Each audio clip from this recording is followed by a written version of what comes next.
మొన్న ఈ మధ్యన ఢిల్లీలో జరిగిన పేలుడు గుర్తుంది కదా, ఉమర్ నబీ అనేటటువంటి తోడు చేసిన అరాచకం. వీడు పాకిస్తాన్లో ఉన్నటువంటి ఎవడైతే అజార్ మేనకోడలతో వీడికి పెళ్ళనేసి నికా అనేసి ఆన్లైన్లో చేయించేశారు.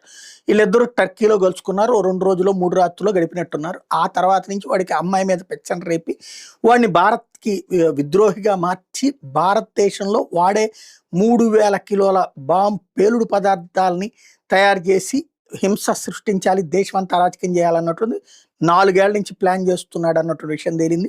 చివరిలో ఈ విషయం గమనించేటప్పటికి వాడు తనని తాను పేల్చుకుంటూ చచ్చిపోయిన విషయం బయటపడింది. ఆ పేలుడు పదార్థం అంతా దొరికిపోయేటప్పటికి ఆ ఉమర్ నబీ నడిపించినటువంటి మేడం అని చెప్పబడేటటువంటి సాజిదా ఎవరైతే ఉందో ఆవిడ జైషే మహమ్మద్కి సంబంధించినటువంటి తీవ్రవాద సంస్థకి సంబంధించినటువంటి ఇండియన్ హెడ్ అని కూడా తేలింది.